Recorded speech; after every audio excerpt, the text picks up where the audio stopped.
안녕하세요. 탈북사연 듣는 밤입니다. 오늘 사연은 청진의 한 인민학교 교사가 굶어 쓰러진 제자를 보며 자신이 믿어온 삶을 처음으로 돌아보게 된 이야기입니다. 그러던 어느 날 아들이 그린 그림 한 장이 가족까지 위험에 빠뜨릴 수 있다는 사실을 알게 된 그녀는 8살 아들의 손을 잡고 굶주림과 침묵의 땅을 떠나기로 결심합니다. 아이에게 평범한 밥상과 마음껏 꿈꿀 수 있는 내일을 남겨주고 싶었던 한 어머니의 이야기를 지금부터 들려드리겠습니다. 제 이름은 이미옥입니다. 저는 함경북도 청진에서 태어나 그곳에서 오랫동안 살았습니다. 지금은 대한민국에서 아들과 마주 앉아 저녁밥을 먹으며 살고 있지만 그 평범한 하나를 얻기까지 참 멀고 두려운 길을 지나와야 했습니다. 제 이야기는 제가 37이던 2015년 겨울에 한 교실에서 시작됩니다. 저는 20살에 사범대학을 졸업하고 청진의 한 인민학교 교사가 되었습니다. 남한으로 치면 초등학교 같은 곳이었죠. 아이들에게 글을 가르치고 산수를 가르치고 노래를 가르쳤습니다. 남편은 공장에 다니다가 병을 얻어 일찍 세상을 떠났고 제 곁에는 8살 난 아들 하나가 남았습니다. 혼자 아이를 키우는 일이 쉽지는 않았지만 교사라는 직업이 있었으니 그래도 하루하루 버틸 수 있다고 생각하며 살았습니다. 북한에서 교사로 산다는 것은 공부만 가르치는 일이 아니었습니다. 교과서에 적힌 말을 아이들 마음속에 심어주는 일도 해야 했어요. 우리는 굶주리지 않는 나라라고, 남쪽 사람들은 불쌍하게 산다고 아이들 앞에서 그런 말을 읽고 또 읽었습니다. 저도 어릴 때부터 그렇게 배웠으니 오래도록 크게 의심하진 않았습니다. 의심한다는 것 자체가 위험한 일이기도 했고 먹고 사는 일에 쫓기다 보면 마음속 질문도 깊이 들여다보지 못했으니까요. 그런데 교실 안의 풍경은 제가 입으로 말하는 것과 조금씩 어긋나고 있었어요. 아이들 도시락은 해마다 가벼워졌고 겨울이면 손등이 터진 아이들이 연필을 꼭 쥐고 앉아 있었습니다. 어떤 아이는 보자기에 쌓은 옥수수밥을 조금씩 아껴 먹었고 어떤 아이는 빈손으로 창문만 바라봤어요. 저는 그런 모습을 볼 때마다 마음이 쓰였지만 교사인 제가 해줄 수 있는 일은 많지 않았습니다. 아이들 앞에서는 아무 일 없는 얼굴을 해야 했고 수업종이 울리면 다시 교과서를 펼쳐야 했습니다. 그해 겨울 제 반에 김철이라는 아이가 있었습니다. 철이는 말이 적고 눈빛이 순한 아이였어요. 글씨를 반듯하게 쓰고 산수 문제를 풀 때면 책상 위에 손가락으로 숫자를 짚어가며 조용히 계산하곤 했습니다. 저는 속으로 그 아이를 참 아꼈습니다. 형편만 괜찮으면 공부를 더 시켜도 되겠다 싶을 만큼 이해가 빠른 아이였거든요. 그런데 어느 날부터 철이의 얼굴이 눈에 띄게 야위었습니다. 볼은 들어가고 입술은 마른 풀잎처럼 갈라졌습니다. 처음에는 잠이 부족한 건 줄 알았어요. 수업 시간에 자꾸 고개를 떨구기에 조용히 이름을 불러 깨우기도 했습니다. 그러던 어느 날 제가 칠판에 글을 쓰고 있는데 뒤쪽에서 책상이 덜컥하는 소리가 났습니다. 돌아보니 철이가 책상 위에 엎드린 채 움직이지 않았습니다. 제가 다가가 어깨를 흔들었지만 아이는 제대로 대답하지 못했어요. 보건 선생님이 와서 손목을 잡아보더니 낮은 목소리로 말했습니다. 영양이 너무 부족하다고요. 쉽게 말하면 굶어서 쓰러진 거였어요. 그 말을 듣는 순간 저는 칠판 쪽을 바라봤습니다. 거기에는 제가 조금까지 쓰던 문장이 남아 있었어요. 행복한 생활에 대한 문장이었죠. 아이들은 조용히 저를 보고 있었고 저는 그 문장 아래에서 한동안 말을 잇지 못했습니다. 철이는 그날 집으로 보내졌고 다음 날부터 학교에 나오지 않았습니다. 3일이 지나고 일주일이 지나도 그 자리는 비어 있었어요. 출석부를 펼칠 때마다 그 빈자리가 제 마음에 가시처럼 걸렸습니다. 수업을 마친 어느 오후 저는 청진 외곽에 있는 철이네 집을 찾아갔습니다. 낮은 담장 안쪽으로 들어서자 낡은 문짝이 바람에 삐걱거렸어요. 철이 어머니는 저를 보자 허리를 숙였는데 얼굴이 너무 수척해서 처음에는 알아보기 어려웠습니다. 방 안에는 낡은 이불 한 채와 빈 쌀독, 재만 남은 아궁이가 보였어요. 철이는 얇은 이불을 덮고 누워 있었고 그 옆에는 더 어린 동생이 말없이 앉아 있었습니다. 아이답게 칭얼거릴 힘도 없어 보였어요. 철이 어머니는 남편이 탄광에서 다친 뒤 일을 못하게 됐다고 했습니다.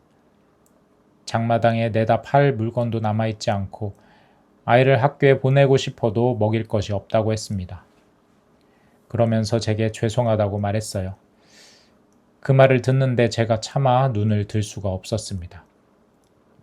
죄송해야 할 사람은 그 어머니가 아니라 아이들 앞에서 매일 배부른 나라를 말하던 저 같았기 때문이에요. 저는 그 방에 서 있는 동안 손을 어디에 두어야 할지 몰랐습니다. 그날 저는 집에 있던 쌀 조금과 옥수수를 가져다 주고 돌아왔습니다. 많지는 않았어요. 그래도 철이 어머니는 두 손으로 그것을 받아들고 몇 번이나 고개를 숙이셨습니다. 돌아오는 길에 겨울바람이 얼굴을 스쳤지만 추운 줄도 잘 몰랐습니다. 제 귀에는 제가 교실에서 하던 말들이 자꾸 되돌아왔어요. 우리가 걱정 없이 산다고 바깥 세상들이 더 힘들다고 하던 말들이었습니다. 그 말들이 그날따라 입안에 모래처럼 씹혔습니다. 집에 도착하니 8살 난 아들이 작은 책상 앞에 앉아 글씨 연습을 하고 있었어요. 연필을 꼭 쥔 손이 아직 작고 어렸어요. 저는 아이 뒤에 서서 한참을 바라봤습니다. 이 아이도 자라면 나처럼 배운 대로 말하며 살게 될까? 배고픈 친구를 보고도 못 본 척하는 법을 배우게 될까? 철이의 빈 쌀독과 제 아들의 작은 등이 한꺼번에 떠올라 마음이 몹시 괴로웠습니다. 아들은 제가 서 있는 줄도 모르고 삐뚤빼뚤한 글씨를 지우개로 지우고 다시 썼습니다. 저는 그 등을 보며 조용히 생각했어요. 내가 지켜온 것이 정말 이 아이를 살리는 길인지 아니면 이 아이를 더 어두운 곳에 붙잡아 두는 일인지 모르겠다고요. 그 물음은 밤이 깊어도 사라지지 않았습니다. 그날 밤 이후 저는 교단에 서서 예전과 같은 목소리로 교과서를 읽는 일이 점점 더 어려워졌습니다. 아이들은 그대로 책상 앞에 앉아 있었고 창밖의 겨울바람도 늘 그랬듯이 문틈을 흔들고 있었지만 제 눈에는 자꾸 철인의 빈 쌀독이 보였습니다. 행복한 생활이라는 글자를 읽을 때마다 얇은 이불 속에 누워있던 철이의 얼굴이 떠올랐어요. 그래도 수업은 해야 했습니다. 교사인 제가 아이들 앞에서 흔들리는 모습을 보이면 안 된다고 배웠으니까요. 수업이 끝난 뒤 장마당에 갔다가 친척 언니를 만났습니다. 언니는 저보다 5살 많았고 남편이 중국 쪽 사람들과 물건을 주고받는 일을 해서 바깥 소식을 조금씩 듣곤 했어요. 언니는 사람들 눈을 피해 장마당 뒤편 좁은 길로 저를 데려가더니 아주 낮은 목소리로 말했습니다. 중국 시장에는 쌀이 쌓여 있고 고기도 과일도 우리 생각보다 흔하다고 했습니다. 저는 처음에는 그런 말을 믿지 않으려 했습니다. 믿는 순간 제가 38년 동안 붙잡고 살던 것들이 모두 낯설어질 것 같았거든요. 언니는 말을 더 낮추었습니다. 중국보다 더 잘 사는 곳이 남조선이라는 이야기도 들었다고 했습니다. 저는 주변을 살폈어요. 누가 듣고 있지는 않은지, 지나가는 사람의 눈길이 우리 쪽으로 오지는 않는지 신경이 곤두섰습니다. 그런 말은 입에 올리는 것만으로도 위험했습니다. 그런데도 저는 언니를 붙잡고 더 묻고 싶었어요. 아이들이 밥을 굶지 않는 학교가 정말 있는지, 선생이 아이들 앞에서 배부른 나라라는 말을 억지로 읽지 않아도 되는 곳이 있는지 알고 싶었습니다. 그 일을 마음에 묻어두고 며칠이 지났어요. 그런데 학교에서 교장 선생님이 저를 조용히 불렀습니다. 교장실에 들어가니 낯선 남자가 앉아 있었어요.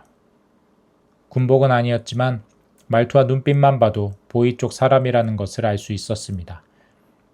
그는 제 이름과 맡은 반, 집 주소까지 천천히 확인했습니다. 그리고 철이네 집에 왜 갔는지, 무엇을 주고 왔는지, 그 집에서 어떤 이야기를 들었는지 물었습니다. 그 질문은 걱정이 아니었습니다.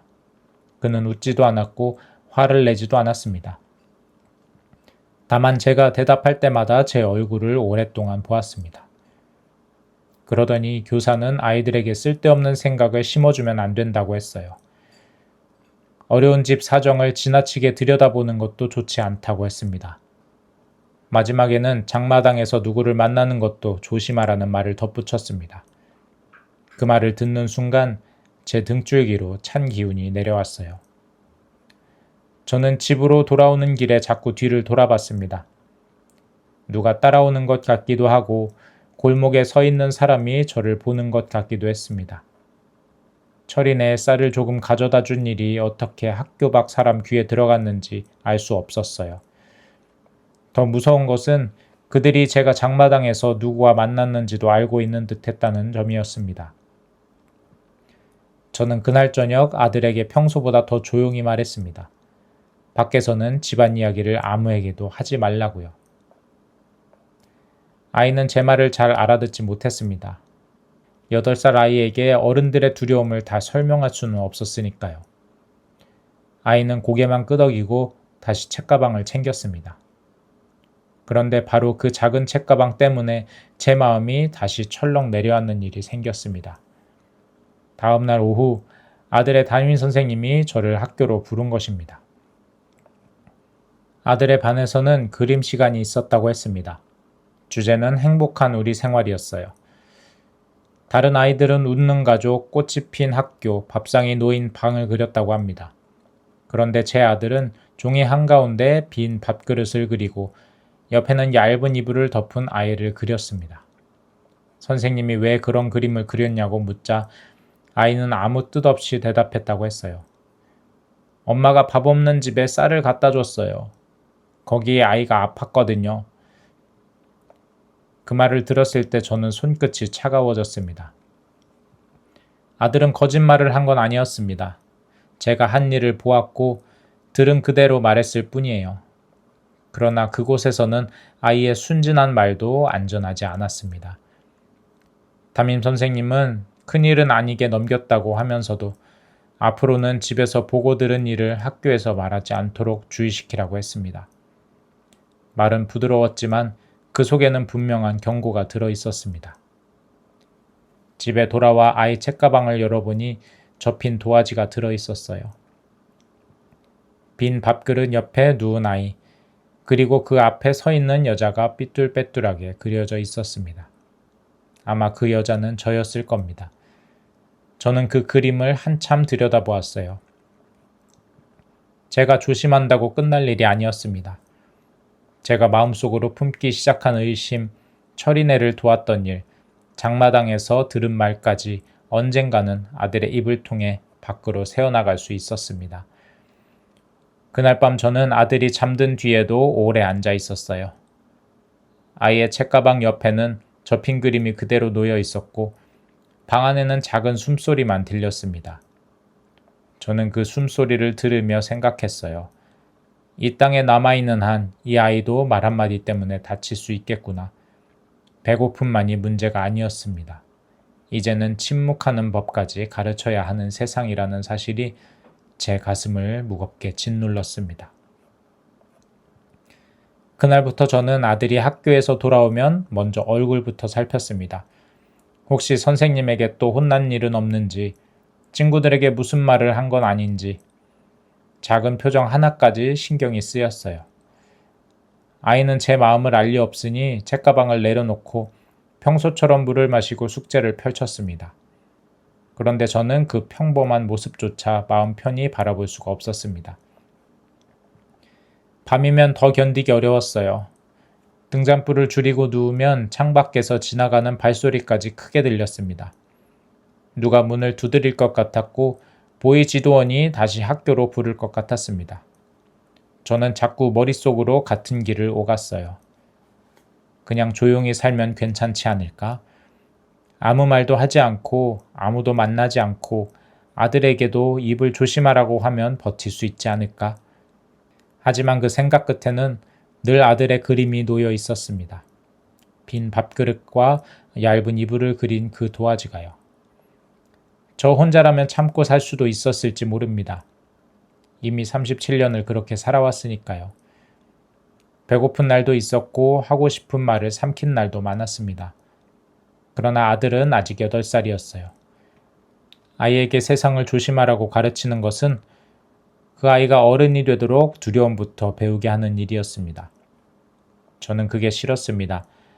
아들이 배고픔보다 먼저 눈치를 배우고 말보다 침묵을 먼저 익히는 아이로 자라는 것이 견디기 어려웠습니다. 그 무렵 저는 장마당에 나가도 물건을 제대로 보지 못했습니다. 쌀값이 얼마인지 옥수수가 얼마나 올랐는지보다 사람들의 눈길이 먼저 보였어요. 누가 제 말을 듣고 있는 것 같았고 누가 제 뒤를 따라오는 것 같았습니다. 친척 언니를 다시 만나고 싶었지만 선뜻 찾지 못했습니다. 혹시 언니까지 위험해질까 두려웠어요. 마음은 자꾸 남쪽 이야기를 향해 갔지만 발은 여전히 청진의 좁은 골목 안에 묶여있는 것 같았습니다. 며칠을 그렇게 보내다가 어느 저녁에 저는 아들을 불렀어요. 바깥에는 눈발이 조금씩 날리고 있었고 방 안에는 식은 옥수수죽 냄새가 남아 있었습니다. 아들은 작은 책상 앞에서 삐뚤빼뚤한 글씨를 쓰고 있었어요. 저는 그 옆에 앉아 아이 손을 잡았습니다. 손등이 차고 손톱 밑에는 연필심 자국이 묻어 있었어요. 그 손을 보는데 목이 잠겨 한동안 말을 꺼내지 못했습니다. 엄마가 너랑 아주 먼 곳으로 가야 할지도 몰라. 제 목소리는 저도 모르게 작아졌습니다. 아이는 연필을 내려놓고 저를 바라보았어요. 어디로 가느냐고 물었어요. 저는 탈북이라는 말을 입에 올리지 못했습니다.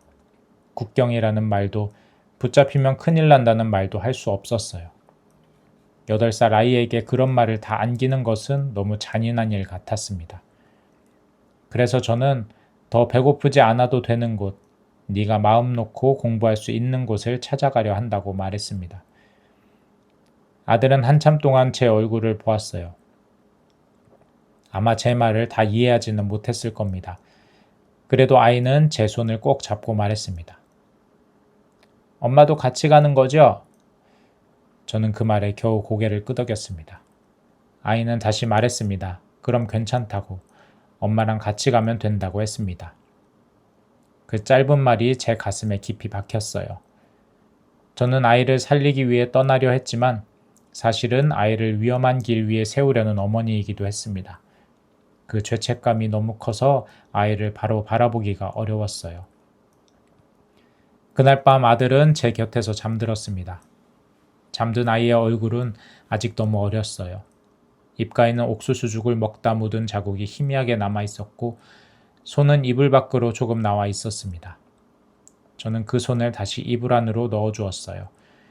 그러면서 마음속으로 몇 번이고 말했습니다. 미안하다. 그래도 엄마가 너를 여기 두고는 못 살겠다. 무슨 일이 있어도 내 손을 놓지 않겠다. 떠나기로 마음을 정하자 오히려 하루하루가 더 조심스러워졌습니다. 말 한마디, 눈빛 하나가 겁났어요. 학교에서는 평소처럼 수업을 했고 집에서는 아무 일 없는 사람처럼 밥상을 차렸습니다. 그러나 제 안에서는 이미 길을 찾기 시작하고 있었어요. 누구를 통해 국경으로 갈 수 있는지, 돈은 얼마나 필요한지, 아이를 데리고 움직일 수 있는지 알아봐야 했습니다. 그 길이 얼마나 위험한지 알면서도 이제는 모른 척할 수 없었습니다. 저는 그때 처음으로 알았습니다. 떠난다는 것은 용감해서 하는 일이 아니었습니다. 두렵고 미안하고 밤마다 후회가 밀려와도 더는 같은 자리에 아이를 세워둘 수 없을 때 사람이 겨우 한 걸음을 떼는 것이었습니다. 제가 그랬습니다. 저는 강한 사람이 아니에요. 다만 8살 아들이 빈 밥그릇을 그렸다는 이유로 혼나는 세상에서 그 아이의 앞날을 그대로 맡겨둘 자신이 없었습니다. 그 결심을 입 밖으로 말한 사람은 아무도 없었습니다. 하지만 그때부터 제 손은 조금씩 바빠졌습니다. 장마당에 나갈 때면 전보다 오래 머물렀고 사람들의 말 사이에서 국경과 중국, 브로커라는 단어가 흘러나오는지 귀를 기울였습니다. 아들은 제가 무엇을 찾는지 몰랐어요. 다만 어느 날부터 제가 밤마다 오래 깨어 있다는 것만을 느꼈을 겁니다. 저는 아이가 잠든 뒤 낡은 보따리를 꺼내 만져보곤 했습니다. 아직 아무것도 담기지 않은 보따리였지만 제 마음속에서는 이미 돌아올 수 없는 길의 첫 매듭이 묶이고 있었습니다. 며칠 동안 저는 장마당의 소리 속에 섞여 살았습니다. 겉으로는 옥수수값을 묻고 낡은 옷을 만져보고 감자 한 자루 앞에서 흥정하는 사람처럼 굴었지만 마음은 다른 곳에 가 있었어요. 누가 중국 쪽 사람을 아는지, 국경 근처까지 물건을 나르는 사람이 누구인지, 밤길을 안내해 본 사람이 있는지 귀를 기울였습니다. 그런 말은 대놓고 물을 수 없었습니다. 사람을 찾는 일은 더디고 답답했어요. 평소에는 아는 얼굴이 많다고 생각했는데 목숨이 걸린 일을 앞에 두니 아무도 쉽게 믿을 수 없었습니다. 어떤 사람은 지나치게 친절했고 어떤 사람은 제가 말을 꺼내기도 전에 눈빛부터 피했습니다. 장마당 구석에서 오래 앉아 있다가 빈손으로 돌아오는 날도 많았어요. 집에 오면 아들은 왜 늦었냐고 물었고 저는 학교 일 때문이라고 둘러댔습니다. 거짓말을 하지 않는 곳으로 가고 싶다면서 저는 그 길에 들어서기도 전부터 아들에게 거짓말을 하고 있었어요. 그러다 한 여인이 조심스럽게 사람 하나를 소개해 주었습니다. 조선족이라고 했어요. 약속 장소는 장마당 뒤쪽, 사람들이 잘 다니지 않는 좁은 골목이었습니다. 저는 아들은 데리고 가지 않았습니다. 아이 얼굴을 남의 눈에 너무 많이 보이고 싶지 않았거든요. 그 남자는 낡은 담배를 손에 들고 있었고 제 말을 끝까지 듣기도 전에 아이가 있으면 어렵다고 했습니다. 혼자 움직이는 사람과 아이를 데리고 움직이는 사람은 위험이 다르다고 울거나 넘어지면 모두가 위험해진다고 말했습니다. 저는 한참 동안 말이 없었어요. 아이를 두고 갈 수 없다는 말은 굳이 길게 설명하지 않아도 되는 일이었습니다. 남자는 제가 물러서지 않을 것을 알았는지 준비해야 할 돈과 날짜를 말했습니다. 금액을 듣는 순간 저는 숨이 막혔어요. 제 교사 월급으로는 엄두도 내기 어려운 돈이었어요. 그래도 저는 고개를 끄덕였습니다. 남자는 2016년 3월 초쯤 두만강 얼음이 풀리기 시작할 때 움직일 수 있다고 했습니다. 아직 강에는 얼음이 남아있지만 경비가 느슨해지는 때가 있다고 했어요. 그날 돌아오는 길에 저는 길가에 멈춰 한참을 서 있었습니다. 돈을 구하지 못하면 길은 열리지 않았고 시간을 끌면 감시는 더 가까워질 것 같았습니다. 집에 들어서니 아들이 바닥에 엎드려 그림을 그리고 있었어요. 저는 웃는 얼굴로 밥상을 차렸지만 마음속으로는 집안의 물건을 하나씩 세고 있었어요. 무엇을 팔 수 있을까? 남편과 살던 흔적을 어디까지 내려놓을 수 있을까? 그런 생각이 밥숟가락 끝에 매달렸습니다. 다음 날부터 집안은 조금씩 비어갔습니다. 남편이 살아있을 때 겨울마다 덮던 두꺼운 이불을 먼저 접었어요. 장마당에 내놓기 전까지 몇 번이나 다시 펼쳐보게 되더라고요. 그 이불 속에는 추운 밤 셋이 붙어 자던 기억이 있었습니다. 결혼할 때 마련했던 그릇도 팔았어요. 금간 접시와 오래된 냄비까지 따로 묶어놓으니 부엌이 갑자기 낯설어 보였습니다. 아들은 물건이 줄어드는 것을 금방 알아챘어요. 어느 저녁에는 접어둔 이불 위에 손을 올리고 조용히 물었습니다. 엄마, 이거 왜 팔아요? 저는 친척 집에 잠시 가야 해서 짐을 줄이는 거라고 말했습니다. 아이는 더 묻지 않았지만 눈빛은 쉽게 떨어지지 않았습니다. 차라리 울거나 떼를 썼다면 달래기라도 했을 텐데 아이는 너무 조용히 받아들였습니다.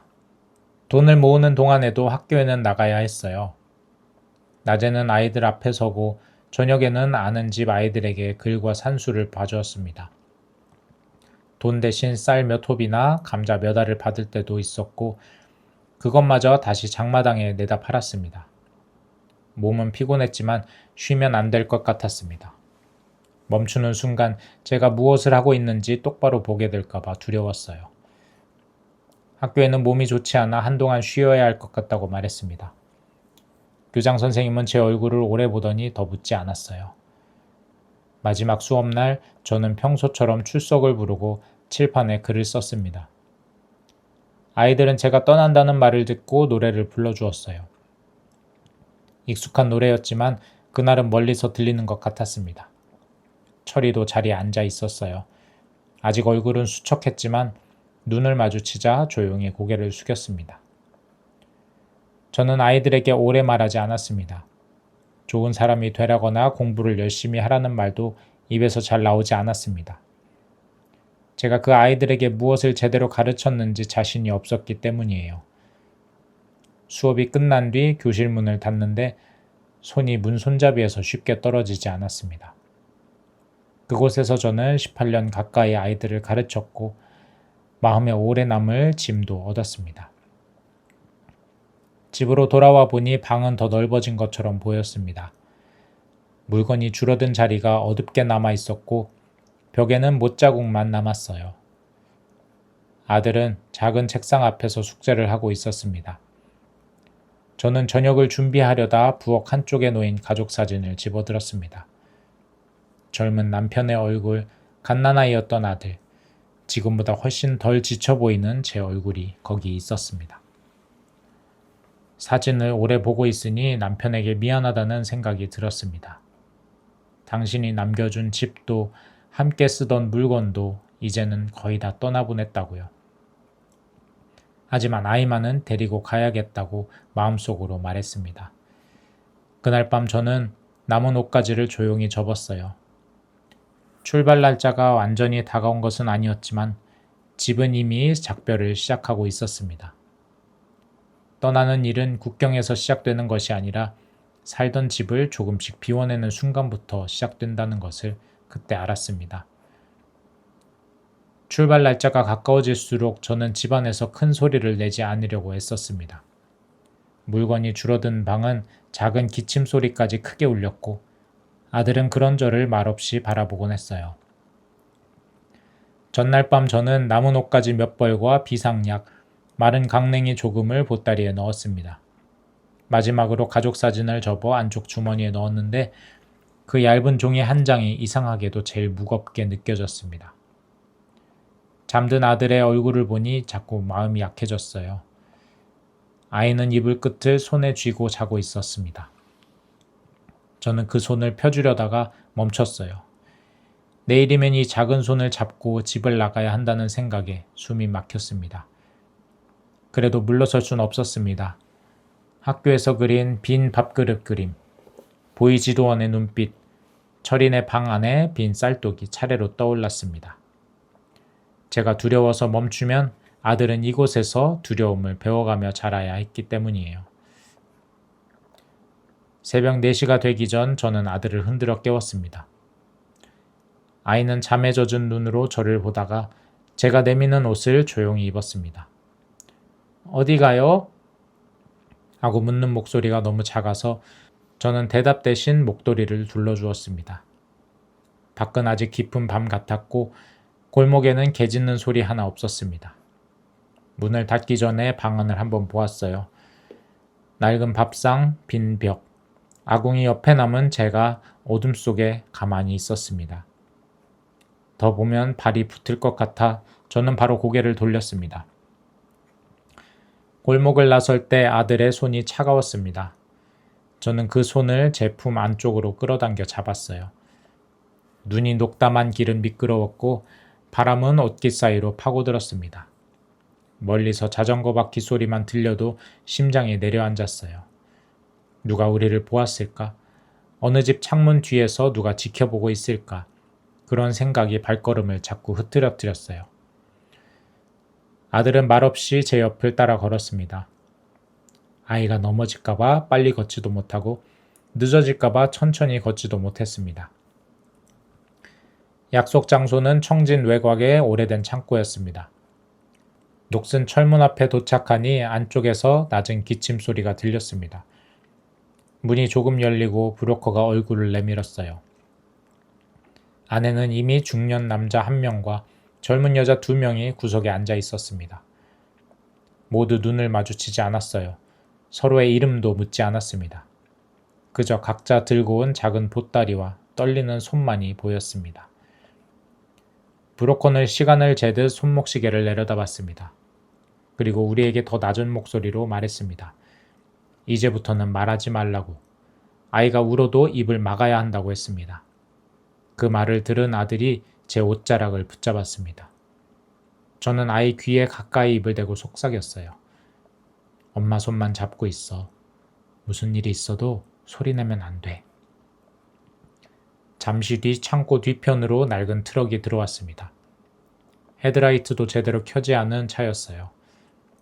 짐칸에는 곡식 포대와 낡은 이불이 뒤섞여 있었고 흙먼지 냄새가 코를 찔렀습니다. 브로커는 우리를 포대 사이로 밀어넣었습니다. 저는 아들을 제 품에 안고 이불을 끌어 덮었습니다. 숨을 쉬면 먼지가 목으로 들어왔고 기침이 올라올 때마다 이를 악물고 참았습니다. 트럭이 움직이기 시작하자 몸이 좌우로 심하게 흔들렸습니다. 나무 판자가 등에 부딪혔고 포대가 얼굴 옆으로 밀려왔습니다. 아들의 숨소리가 제 가슴에 닿았어요. 아이는 울지 않으려고 입술을 꽉 깨물고 있었습니다. 저는 손바닥으로 아이 등을 천천히 쓸어내렸어요. 괜찮다는 뜻이었지만 사실 제 손이 더 떨리고 있었습니다. 얼마쯤 갔을까요? 트럭이 갑자기 멈췄습니다. 밖에서 군인의 목소리가 들렸어요. 검문소인 것 같았습니다. 짐칸 문이 덜컥 열리고 차가운 공기가 들어왔습니다. 누군가 포대를 발로 차고 막대기 같은 것으로 짐 사이를 찔렀습니다. 막대 끝이 제 다리 옆을 스쳤어요. 저는 아들의 머리를 품에 묻고 숨을 멈췄습니다. 그 짧은 순간 제 심장 소리가 밖으로 새어나갈 것만 같았어요. 그때 아이의 손톱이 제 손등을 파고들었습니다. 아프다는 생각보다 이 작은 아이가 얼마나 참고 있는지가 먼저 느껴졌습니다. 저는 손가락 하나를 움직여 아이 손을 감싸 쥐었어요. 브로커가 밖에서 낮게 웃으며 무언가를 건네는 소리가 들렸습니다. 군인은 한참을 더 뒤적이다가 욕을 한마디 하고 물러났어요. 짐칸 문이 닫히자 어둠이 다시 내려왔습니다. 트럭이 다시 움직였지만 누구도 바로 숨을 쉬지 못했습니다. 옆에 있던 젊은 여자가 소리 없이 울고 있었습니다. 저도 눈물이 날 것 같았지만 아들 머리 위로 턱을 대고 꾹 참았습니다. 아직 강변은 멀었습니다. 청진의 새벽은 뒤로 멀어지고 있었지만 우리 앞의 밤은 이제 막 깊어지고 있었습니다. 트럭이 다시 움직인 뒤에도 저는 한동안 숨을 깊이 쉬지 못했습니다. 검문소에서 막대 끝이 다리 옆을 스치던 감각이 그대로 남아 있었습니다.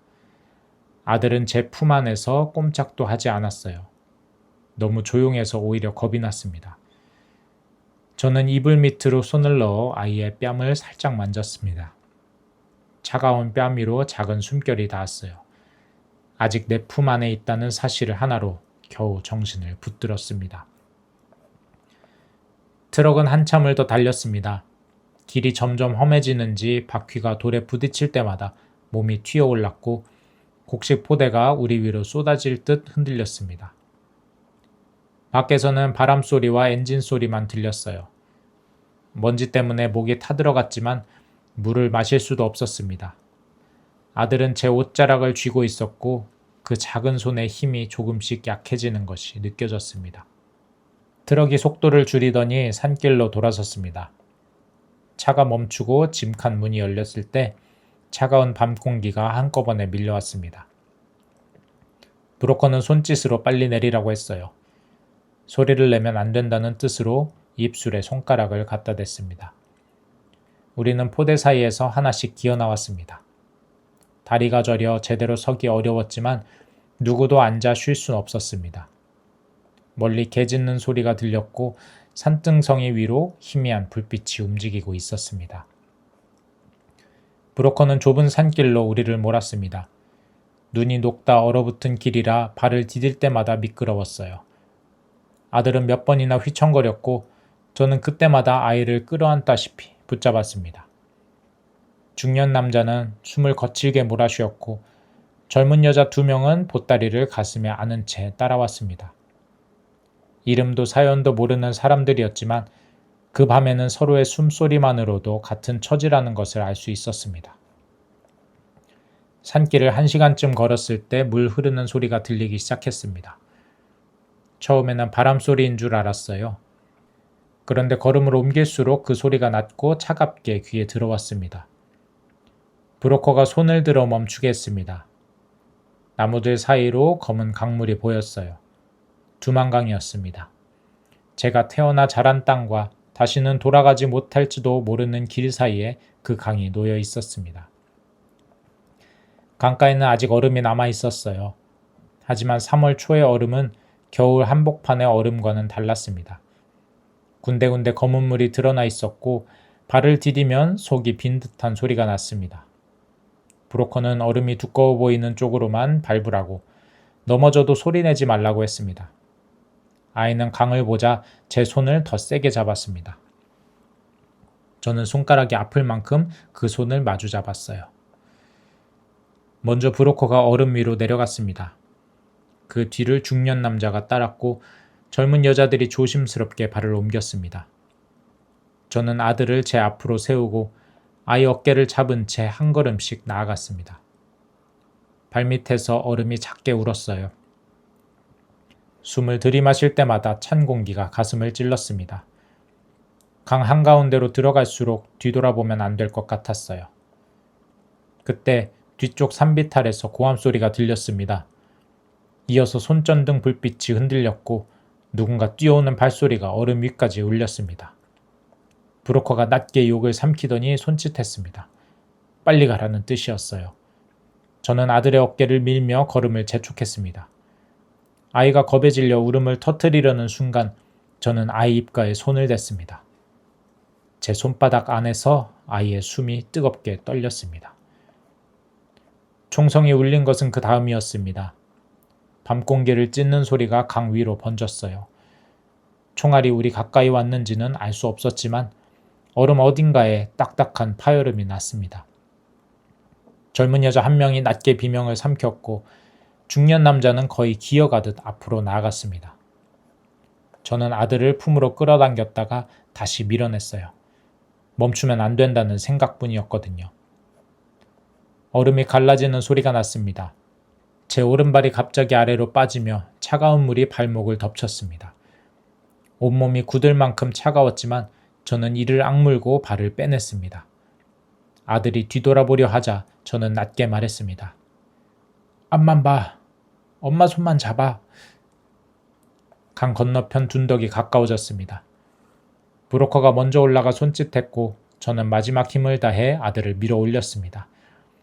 아이가 흙바닥에 엎어지는 것을 보고서야 저도 둔덕을 붙잡고 기어 올라갔습니다. 중국 땅에 닿았다는 말은 아무도 하지 않았습니다. 말할 힘이 없었어요. 우리는 그대로 나무 아래 엎드렸고 뒤쪽에서는 아직 고함과 불빛이 흔들리고 있었어요. 총소리는 더 들리지 않았지만 제 귀에는 계속 울리는 것 같았습니다. 아들은 흙 묻은 얼굴로 제 품을 파고들었습니다. 저는 아이 등을 감싸 안고 한참 동안 숨을 골았어요. 살아서 강을 건넜다는 안도감보다 아직 붙잡히지 않았다는 사실이 먼저 실감이 났습니다. 브로커는 오래 쉬게 두지 않았습니다. 그는 우리에게 일어나라고 손짓했어요. 강가에 머물면 위험하다고 했습니다. 우리는 젖은 신발을 끌며 숲길을 걸었습니다. 발목은 얼음장처럼 차가웠고 옷 속으로 들어온 물기가 살에 달라붙었습니다. 아들은 떨고 있었지만 울진 않았어요. 저는 손을 잡고 조금 가다 멈추고 다시 잡아 끌었습니다. 숲길 끝에는 낡은 승합차 한 대가 서 있었습니다. 차 안에는 중국말을 하는 남자 2명이 앉아 있었어요. 브로커는 그들과 짧게 이야기를 나누더니 우리에게 타라고 했습니다. 저는 그 순간 이상한 불안감을 느꼈습니다. 안전한 곳이라면 왜 이렇게 말이 없을까? 왜 우리 눈을 제대로 보지 않을까 하는 생각이 들었거든요. 하지만 그 자리에서 선택할 수 있는 것은 아무것도 없었습니다. 우리는 차에 올라탔습니다. 문이 닫히자 바깥에 찬 공기가 끊기고 안에는 젖은 옷 냄새와 흙 냄새가 가득 찼습니다. 차는 불빛이 드문 길을 따라 움직였습니다. 창밖으로 낯선 집들과 간판들이 스쳐 지나갔어요. 저는 아들의 젖은 양말을 손으로 감싸준 채 창밖을 바라보았습니다. 강을 넘으면 숨을 쉴 수 있을 줄 알았는데 그 밤의 어둠은 차창 밖에서도 계속 우리를 따라오고 있었습니다. 차는 불빛이 드문 길을 한참 달렸습니다. 젖은 신발 안 발가락은 얼얼했고 아들은 제 옆에 기대 작은 몸을 떨고 있었습니다. 저는 아이 발을 제 치마폭으로 감싸주며 창밖을 보았습니다. 중국 땅에 들어왔다는 말은 들었지만 마음이 놓이진 않았어요. 운전석 앞에 앉은 남자들은 중국말로 낮게 이야기를 했고 우리를 데려온 브로커는 뒤돌아보지 않았습니다. 어디로 가는지 얼마나 더 가야 하는지 설명해주는 사람은 없었습니다. 차는 어느 마을 안쪽으로 들어가 허름한 건물 뒤편에 멈췄습니다. 안쪽에서는 기름 냄새와 음식 냄새가 섞여 흘러나왔고 뒤쪽에는 아래로 내려가는 좁은 계단이 있었습니다. 브로커는 안전한 곳이라고 짧게 말했지만 그 말투에는 우리를 안심시키려는 마음은 없는 것 같았습니다. 중국 남자 한 명이 제 팔을 밀었고 저는 아들 손을 잡은 채 계단을 내려갔습니다. 아래층 방은 창문이 작고 공기가 눅눅했어요. 문이 닫히고 바깥에서 쇠걸쇠가 걸리는 소리가 났습니다. 그 소리를 듣는 순간 우리는 속았다는 것을 알았습니다. 중년 남자가 문을 두드렸지만 아무도 열어주지 않았어요. 젊은 여자 한 명은 입을 틀어막고 주저앉았고 아들은 제 허리를 붙잡았습니다. 저는 아이 머리를 쓰다듬었지만 손끝은 차가웠어요. 강을 건너면 살 수 있을 줄 알았는데 우리는 또 다른 문 안에 갇혀 있었습니다. 아침이 되자 조선말을 조금 하는 남자가 내려왔습니다. 그는 우리를 하나씩 훑어보더니 여기서 일을 하라고 했습니다. 돈을 더 내면 보내줄 수 있지만 돈이 없으면 몸으로 갚으라고 했어요. 우리가 항의하자 그는 공안에 신고하면 모두 북송될 거라고 말했습니다. 북송이라는 말이 나오자 방안이 조용해졌어요. 저는 아들을 다시 그 강 건너로 끌려가게 할 수 없었습니다. 그날부터 식당 일이 시작됐습니다. 저는 뒤쪽 주방에서 설거지와 청소를 맡았어요. 물은 차가웠고 기름 묻은 그릇은 아무리 문질러도 미끌거렸습니다. 젊은 여자들은 홀에서 음식을 나르고 중년 남자는 술병과 상자를 옮겼습니다. 처음에는 아들을 방에 두는 듯 하더니 며칠 지나지 않아 주방 구석에 앉혀 채소를 다듬게 하고 작은 그릇을 나르게 했습니다. 8살 아이가 할 일이 아니었어요. 아이는 칼을 제대로 쥘 줄도 몰랐고 물 묻은 바닥에서 몇 번이나 미끄러졌습니다. 그럴 때마다 달려가고 싶었지만 제 앞에는 그릇이 산더미처럼 쌓여 있었습니다. 밤이 되어 지하방으로 내려오면 아이 손끝에는 잔 상처가 늘어 있었습니다. 저는 그 손을 무릎 위에 올려놓고 입김을 불어주었어요. 아이는 괜찮다고 했지만 그 말이 더 아팠습니다. 밥은 하루에 2번 나왔습니다. 찬밥에 김치 몇 조각, 때로는 손님들이 남긴 국물이 전부였어요. 저는 제 몫을 조금 덜어 아이 그릇에 밀어주었습니다. 아이는 고개를 저었지만 저는 못 본 척했어요. 아들을 살리겠다고 시작한 길에서 아이에게 남은 밥을 먹이고 있다는 사실이 가슴에 무겁게 남아 있었습니다. 그 밤마다 저는 속으로 남편에게 말했습니다. 미안하다고. 그래도 아직 아이 손을 놓지 않았다고요. 시간이 얼마나 흘렀는지 정확히 알 수는 없었습니다. 방에는 해가 제대로 들지 않았고 밖으로 나갈 때도 늘 누군가가 지켜봤습니다. 처음에는 어떻게 도망칠지 낮은 목소리로 의논했지만 며칠이 지나자 모두 말수가 줄었습니다. 배고픔과 잠 부족은 사람의 생각까지 흐리게 만들었어요. 이곳에 더 있으면 도망칠 마음마저 사라질 것 같았습니다. 그 생각이 또렷해진 것은 어느 늦은 밤이었습니다. 식당 주인이 술에 취해 지하로 내려왔습니다. 그는 비틀거리며 문틀에 기대 서더니 우리를 하나씩 바라보았습니다. 그 눈길이 젊은 여자에게 오래 머물렀고 이어 제 쪽으로 왔습니다. 저는 아들을 제 뒤로 숨겼어요. 그가 중국말로 뭐라고 중얼거리며 다가오는 것을 보며 여기 있으면 우리는 사람으로 남지 못하겠다고 생각했습니다. 주인이 다시 위층으로 올라간 뒤 저는 다른 사람들을 깨웠습니다. 오늘 밤이 아니면 안 되겠다고 했어요. 화장실 뒤쪽 작은 창문이 가장 약해 보였습니다. 중년 남자가 청소도구 자루로 유리를 조심스럽게 쳤습니다. 첫 번째 소리는 작았지만 두 번째에는 유리가 갈라졌습니다. 위층에서 의자가 끌리는 소리가 들렸어요. 중년 남자가 먼저 창문 밖으로 몸을 밀어냈고 젊은 여자들이 뒤따랐습니다. 저는 아들을 두 손으로 들어올려 바깥으로 밀어냈습니다. 밖에서 누군가 아이를 받아 안았습니다. 제가 창틀을 붙잡고 올라가려는 순간 계단 쪽에서 발소리가 들렸습니다. 손바닥이 유리 조각에 베었지만 아픔을 느낄 새도 없었습니다. 저는 몸을 비틀어 겨우 밖으로 빠져나왔고 뒤에서는 문이 열리는 소리와 고함이 터졌습니다.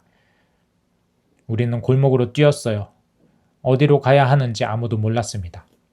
그저 불빛이 적은 쪽으로, 사람 소리가 들리지 않는 쪽으로 달렸습니다. 아들이 몇 걸음 못 가 넘어졌어요. 저는 아이를 일으켜 세웠지만 다리가 풀린 듯 다시 주저앉았습니다. 뒤에서는 남자들이 쫓아오는 소리가 가까워졌습니다. 저는 아이를 업었습니다. 젖은 신발과 지친 몸이 무거웠지만 멈출 수 없었습니다. 골목 끝을 돌았을 때 멀리 작은 십자가 불빛이 보였습니다. 저는 그것이 교회라는 것을 바로 알아보진 못했습니다. 다만 그 불빛 쪽으로 가야겠다는 생각뿐이었어요. 등에 업힌 아이의 팔이 제 목을 감고 있었고 뒤에서는 누군가 소리를 질렀습니다. 저는 남은 힘을 끌어모아 아이를 고쳐 업고 그 불빛을 향해 뛰었습니다. 문 앞에 닿았을 때는 제 다리에 힘이 거의 남아있지 않았습니다. 아이를 등에 업은 채 손바닥으로 문을 두드렸는데 유리 조각에 베인 상처에서 피가 배어 나왔습니다. 저는 조선말로 살려달라고 했습니다. 아이만이라도 숨겨달라고, 우리 북한에서 왔다고 말했어요. 안쪽에서 인기척이 들리더니 작은 창문 너머로 나이든 남자의 얼굴이 보였습니다. 그는 골목 쪽을 빠르게 살핀 뒤 서둘러 빗장을 풀었습니다. 우리가 안으로 들어서자 문은 다시 잠겼습니다. 조금 뒤 밖으로 뛰어가던 사람들의 발소리와 거친 욕설이 지나갔습니다. 저는 아이를 내려놓고도 한동안 일어나지 못했어요. 아이는 제 옷자락을 붙잡고 숨을 몰아쉬고 있었습니다. 그 집은 조선족 목사님이 돌보는 작은 교회였습니다. 예배당이라고 해도 의자 몇 줄과 낡은 찬송가 책, 벽에 걸린 십자가가 전부였습니다. 목사님은 우리를 지하실로 데려가 젖은 신발을 벗기고 마른 수건과 따뜻한 물을 내주었습니다. 그 따뜻한 물 한 컵을 아들이 두 손으로 감싸주었어요. 식당 지하에서 찬밥을 삼키던 아이가 물을 조금씩 마시는 모습을 보는데 살아있다는 것이 이렇게 고마운 일인지 처음 알았습니다. 목사님은 우리 사정을 길게 캐묻지 않았습니다. 먼저 상처를 씻기고 죽을 끓여주었어요. 쌀알이 많진 않았지만 김이 올라왔고 소금간이 되어 있었습니다. 아이는 숟가락을 들고 천천히 먹었어요. 저는 그 모습을 보며 한동안 말을 잇지 못했습니다. 교회에도 오래 머물 순 없었습니다. 목사님은 중국 공안 단속이 잦아졌고 우리를 팔아넘긴 식당 사람들이 주변을 뒤질 수도 있다고 했습니다. 그래도 바로 떠날 순 없었어요. 아이 발에는 물집이 잡혔고 제 손바닥도 부어올랐습니다. 우리는 지하실 한쪽에서 며칠을 숨어 지냈습니다. 낮에는 숨소리도 낮추고 밤이 되면 목사님이 내려와서 앞으로 갈 길을 설명해 주었습니다. 목사님은 한국으로 가려면 중국 안에 오래 머물면 안 된다고 했어요. 중국에서 잡히면 북송될 수 있으니 남쪽으로 내려가 베트남 쪽에서 대한민국 대사관 도움을 받아야 한다고 했습니다. 그 말만 들으면 길이 있는 것 같았지만 실제로는 막막했습니다. 중국 땅을 가로질러야 했고 검문을 피해야 했고 베트남에 들어간 뒤에도 말 한마디 통하지 않는 곳에서 대한민국 대사관을 찾아야 했습니다. 저는 겁이 났습니다. 그래도 다시 식당 지하방으로 돌아가는 것보다는 그 길을 택해야 했습니다. 목사님은 자신이 아는 안내인을 연결해 주었습니다. 말수가 적은 조선족 남자였어요. 그는 우리에게 조선족 친척집에 가는 것처럼 행동하라고 했습니다. 누가 묻거든 길게 설명하지 말고 눈을 오래 마주치지 말라고 했어요. 저는 그가 알려준 짧은 중국말 몇 마디를 밤새 입속으로 되풀이했습니다. 아들도 제 옆에서 따라하다가 금세 잠들었어요. 아이가 잠든 뒤에도 저는 그 말들을 계속 중얼거렸습니다. 틀리면 안 된다는 생각이 머리에서 떠나지 않았어요. 우리는 버스와 기차를 갈아타며 남쪽으로 내려갔습니다. 역마다 공안들이 서 있었고 그들은 큰 가방을 든 사람들을 오랫동안 바라보았습니다. 검문이 있을 때마다 안내인이 먼저 표를 내밀고 말을 했습니다. 저는 고개를 조금 숙인 채 아이 손등을 살짝 눌렀어요. 눈을 마주치지 말라는 뜻이었습니다. 아이는 잘 참았어요. 8살 아이가 그렇게 오래 울지 않고 버틴다는 것이 고맙기도 하고 미안하기도 했습니다. 며칠을 움직인 끝에 우리는 베트남 국경 가까운 마을에 닿았습니다. 낮에는 허름한 방에 숨어 있다가 밤이 깊어서야 산길로 들어갔습니다. 길은 좁고 미끄러웠고 풀잎에 맺힌 물기가 바짓단을 적셨습니다. 멀리서 개 짖는 소리가 날 때마다 모두 걸음을 멈추었습니다. 아들은 지쳐 몇 번이나 주저앉았어요. 저는 업었다가 내려놓고 다시 손을 잡고 걸었습니다. 새벽빛이 산등성이 뒤로 희미하게 올라올 무렵 안내인은 이제 베트남 땅이라고 말했습니다. 안내인은 하노이로 가서 대한민국 대사관을 찾으라고 작은 종이 한 장을 쥐어주었어요. 거기에는 주소와 연락해야 할 이름이 적혀 있다고 했지만 저는 베트남 글자를 읽을 수 없었습니다. 그는 더는 함께 갈 수 없다고 했어요. 저와 아들은 낯선 마을 길가에 남겨졌습니다. 저는 종이를 손에 쥐고 한동안 서 있었습니다. 어디로 가야 하는지 누구에게 물어야 하는지 알 수 없었습니다. 그래도 하노이라는 말 하나만 붙잡고 버스 타는 곳을 찾아야 했습니다. 우리는 손짓으로 길을 물었어요. 어떤 사람은 고개를 저었고 어떤 사람은 손가락으로 어딘가를 가리켰습니다. 저는 종이를 내밀며 하노이라는 말만 반복했습니다. 어렵게 버스를 탔지만 우리가 제대로 가고 있는지도 확신할 수 없었습니다. 하노이에 도착했을 때는 거리마다 오토바이가 물결처럼 지나갔고 간판은 모두 낯선 글자였습니다. 저는 사람들에게 종이를 보여주며 코레아라는 말만 했습니다. 그 말이 남쪽인지 북쪽인지 듣는 사람이 어떻게 받아들일지도 몰라 마음이 조마조마했습니다. 결국 우리는 길을 헤매다 베트남 경찰에게 붙잡혔습니다. 경찰은 우리가 북한 사람이라는 것을 처음부터 알지는 못했습니다. 여권도 없고 신분증도 없고 말도 통하지 않는 외국인으로 보였을 겁니다. 경찰은 베트남 말로 무언가를 물었지만 우리는 대답하지 못했어요. 저는 종이를 내밀었고 아이는 제 치맛복을 붙잡았습니다. 우리는 경찰서 같은 곳으로 옮겨졌어요. 그곳에서 처음 며칠은 아무것도 분명하지 않았습니다. 좁은 방에 앉아 있었고 물과 밥은 주었지만 어디로 보내질지 알 수 없었습니다. 저는 하노이에 북한 대사관도 있다는 말을 떠올렸습니다. 혹시 우리를 그쪽으로 넘기면 어쩌나, 그러면 다시 북으로 끌려가게 되는 것은 아닌가 하는 생각이 밤새 저를 괴롭혔습니다. 아들이 잠든 뒤에도 저는 문 쪽만 바라보았어요. 발소리가 들릴 때마다 심장이 내려앉았습니다. 나중에 중국어를 조금 아는 통역이 왔습니다. 저는 더듬거리는 중국말과 손짓을 섞어서 북한에서 왔다고 했습니다. 그 말을 꺼내는 순간 온몸이 굳었습니다. 하지만 숨길 수도 없었습니다. 저는 우리를 북한으로 보내지 말아달라고 했습니다. 대한민국으로 가고 싶다고, 아이와 함께 있어야 한다고 말했습니다. 통역은 제 말을 경찰에게 전했고 경찰들은 서로 한참 이야기를 나누었습니다. 그 시간이 너무 길게 느껴졌어요. 그 뒤에도 바로 풀려난 것은 아니었습니다. 우리는 출입국 관련 시설 같은 곳으로 옮겨졌고 이름과 나이, 어디서 왔는지, 아이와 어떤 관계인지 여러 번 확인받았습니다. 며칠이 더 지나서야 한국말을 하는 사람이 찾아왔습니다. 그는 자신이 대한민국 대사관 쪽 영사 담당 직원이라고 조심스럽게 말했습니다. 제 이름과 출신지, 아들의 나이를 다시 물었고 정말 대한민국으로 가기를 원하는지 확인했습니다. 그 말을 듣는 순간 저는 대답보다 눈물이 먼저 나왔습니다. 누군가 제 말을 알아듣고 있다는 사실만으로도 숨이 조금 쉬어졌어요. 대사관 직원이 왔다고 해서 곧장 공항으로 간 것은 아니었습니다. 베트남 당국과 확인해야 할 일이 남아 있었고 우리가 지나온 길도 다시 설명해야 했습니다. 사진을 찍고 서류에 손도장을 찍고 임시로 머무는 곳에서 며칠을 더 기다렸습니다. 저는 기다리는 동안에도 마음을 놓지 못했어요. 혹시 결정이 바뀌면 어쩌나, 북한 쪽에서 우리 이름을 알게 되면 어쩌나 하는 생각이 떠나지 않았습니다. 그래도 한국말로 설명해주는 사람이 곁에 있다는 것만으로도 이전과는 달랐습니다. 공항으로 가는 날 대한민국 대사관 직원이 우리를 데리러 왔습니다. 차창 밖으로 하노이 거리가 지나갔어요.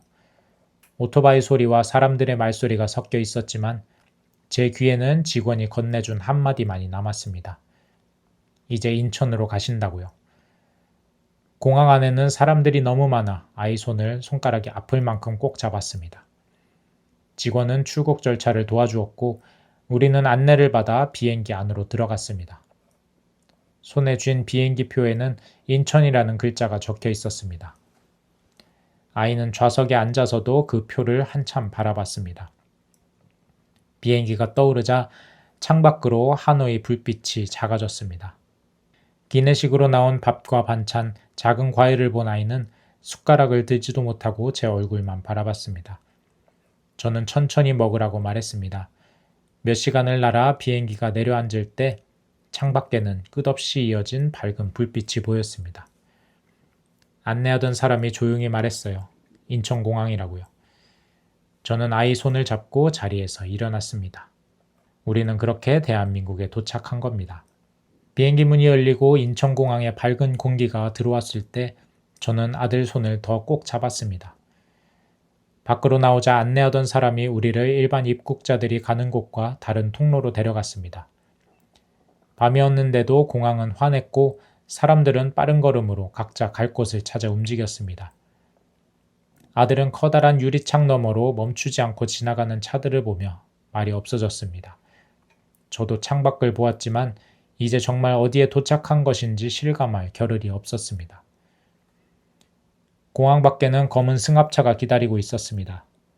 차는 한참을 달려 국정원으로 갔습니다. 국정원이라는 말을 듣자 저도 모르게 어깨에 힘이 들어갔어요. 북한에서 조사를 받는다는 것은 잘못이 있든 없든 겁부터 나는 일이었으니까요. 건물 안으로 들어가자 직원이 제 이름과 아들 이름을 확인했고 먼저 따뜻한 물과 간식을 내어주었습니다. 아들은 낯선 의자 끝에 조심스럽게 앉아 과자 봉지를 만지작거렸어요. 국정원에서의 조사는 일주일 동안 이어졌습니다.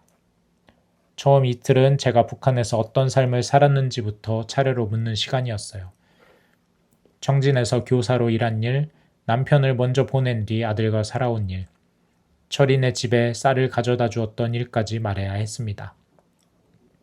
말하다가도 이 일을 왜 이렇게 자세히 다시 꺼내야 하나 싶어 목이 막혔습니다. 그러나 조사관은 제가 멈추면 재촉하지 않았고 물을 마시고 쉬었다가 이어가도 된다고 했습니다. 그 뒤로는 탈출한 길을 하루하루 되짚었습니다. 브로커를 만난 곳, 집안 살림을 정리한 일, 새벽에 아들을 데리고 청진을 떠난 날, 두만강 얼음 위에서 들었던 총소리까지 다 말했습니다. 중국 식당 지하방에 갇혔던 일과 교회에서 몸을 숨긴 일, 베트남 경찰서에서 보낸 밤도 빠뜨리지 않고 확인했습니다. 같은 질문이 다른 날 다시 나오기도 했습니다. 처음에는 제가 의심을 받는 것 같아 속이 답답했지만 나중에는 우리가 누구인지 어떤 길을 거쳐왔는지 분명히 확인하려는 절차라는 것을 조금씩 알게 되었습니다. 조사는 저 혼자만 받는 일이 아니었습니다. 아들도 아이가 이해할 수 있는 방식으로 따로 이야기를 나누었어요.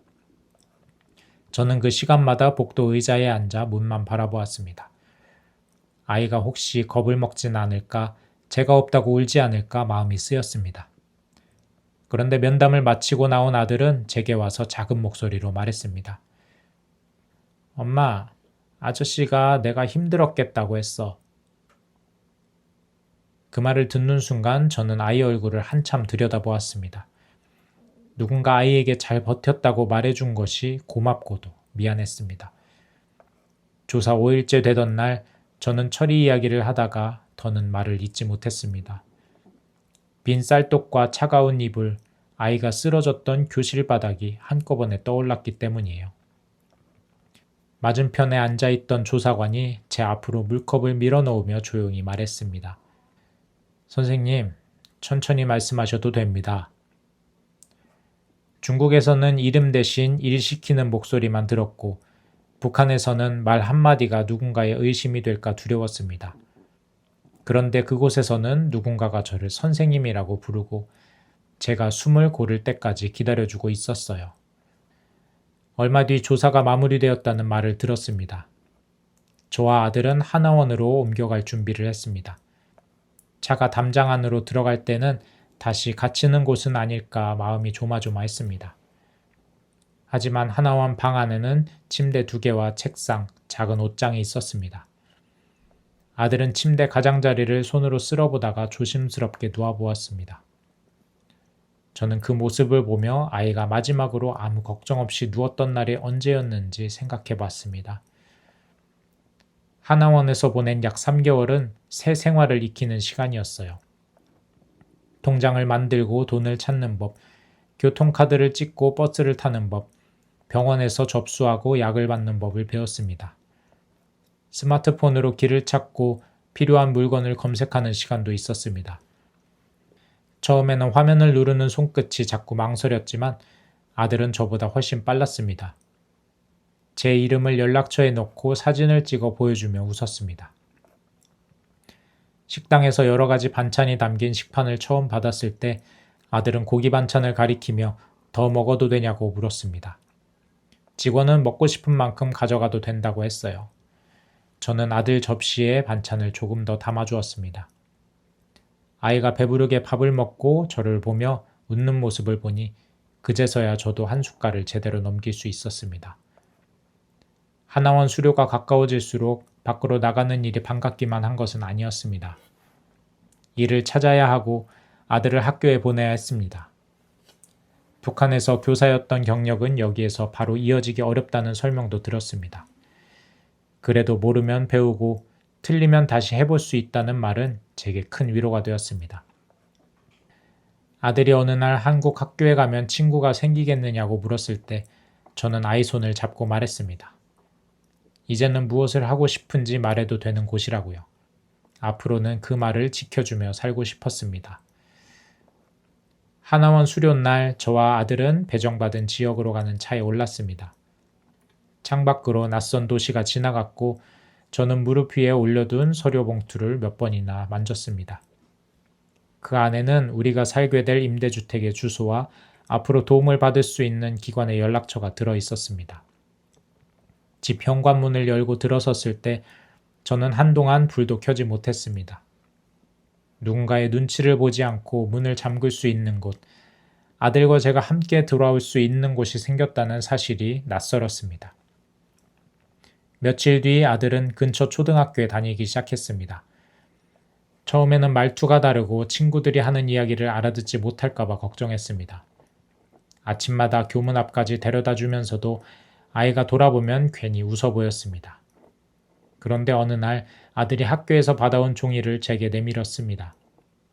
친구와 짝이 되어 미술 시간에 그림을 그렸다고 했어요. 그림에는 운동장과 나무, 그리고 웃고 있는 아이들이 있었습니다.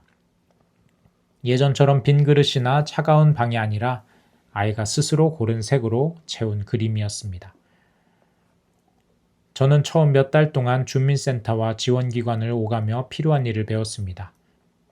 통장을 확인하고 버스 노선을 찾아보고 면접을 보는 법도 배웠습니다. 교사로 일했던 경험을 바로 이어갈 수는 없었지만 아이들과 함께하는 일을 포기하고 싶진 않았습니다. 시간이 지나 저는 다문화 가족 지원센터에서 방과 후 아이들을 돕는 일을 시작했습니다. 낯선 말과 환경 때문에 조용히 앉아있는 아이들을 보면 저는 먼저 이름을 물어보았습니다. 그리고 그 아이들이 먼저 말할 때까지 기다렸습니다. 대한민국에 온 지 7년이 지난 지금 아들은 15살이 됐습니다. 중학생이 된 아이는 저보다 키가 훌쩍 커졌고 가끔은 저를 놀리며 스마트폰 쓰는 법을 가르쳐 줍니다. 어느 저녁 된장찌개를 끓이는데 아이가 식탁에 앉아 말했습니다. 나중에 선생님이 되어 처음 온 아이들이 학교에서 혼자라고 느끼지 않게 도와주고 싶다고요. 저는 국을 뜨던 손을 잠시 멈췄습니다. 예전에는 아이에게 조심하라는 말밖에 해주지 못했어요. 그런데 이제는 아이가 자기 꿈을 제게 말하고 있었습니다. 저에게 자유는 거창한 말이 아닙니다. 아들이 배고프지 않게 밥을 먹는 것, 무서운 말을 외우지 않아도 되는 것, 하고 싶은 일을 말해도 아무도 입을 막지 않는 것, 그리고 저녁이 되면 같은 집으로 돌아와 오늘 있었던 일을 나누는 것입니다. 저는 지금도 북에 남겨둔 사람들을 생각하면 마음이 무거워집니다. 철이의 얼굴도 잊지 못합니다. 그래서 더 성실하게 살아가려고 합니다. 제가 여기서 받은 도움을 언젠가 누군가에게 돌려주면서요. 식탁 위에서 된장찌개의 김이 천천히 올라왔습니다. 아들은 밥을 한 숟갈 크게 떠먹고 맛있다고 말했습니다. 저는 그 평범한 말을 들으며 조용히 웃었어요. 아주 먼 길을 돌아왔지만 오늘도 아들과 한 끼를 나눌 수 있다는 것, 제게는 그것이 가장 분명한 자유였습니다. 지금까지 저의 이야기를 들어주셔서 감사합니다.